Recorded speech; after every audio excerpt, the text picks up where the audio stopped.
Бөжай балабақша кешені сүйінішінің оқушысы Жасонай Көркеммін. Менің бүгінгі қозғайтын тақырыбым қоғам балалар көзімен.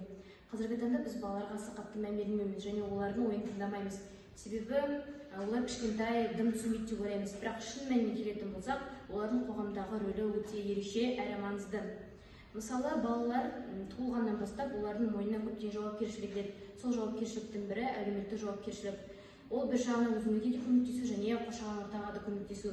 Мысалы, қарттарға, үлкен кісілерге көмектесу, оларды сыйлау, құрметтеу, өзіміздің ауламызды күнделікті тазартып тұру және мектебімізге деген үлесімізді қосу, осының барлығы әлеуметтік жауапкершіліктерге жатады деп ойлаймын.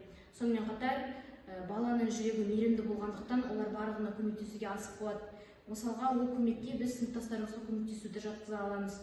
Біз оларға қол ұшымызды созып, өзіміздің жүрегіміздегі жылулықты оларға бере аламыз.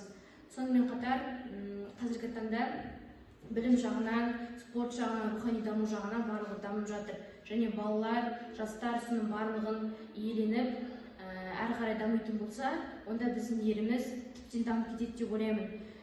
Сол себептен балалар әрқашанда оқу керек, әркімге көмектесу керек. Себебі олар жаңадан келе жатқан ұрпақ болғандықтан, әрқашанда өздерін дамыту үстінде болу керек деп ойлаймын. Және де біз Қазақстан Республикасының азаматшылары болғандықтан, біз өз елімізді асқақтату керекпіз. Егер де біз осы кішкентай нәрселерден банағы бір-бірімізді құрметтеу, сыйлау, бір-бірімізге жай ғана көмектесу болсын, осыдан бастайтын болсақ, онда білім, технология барлығын дамыту біз үшін қиын болмайды. Сол себептен балаларымызды әрқашанда дамытып, олардың ойын тыңдай білуі қажет деп ойлаймын. Ойымды қорытындылай кетсем, балалар олар өте мейірімді, жанашыр адамдар деп айтуға болады.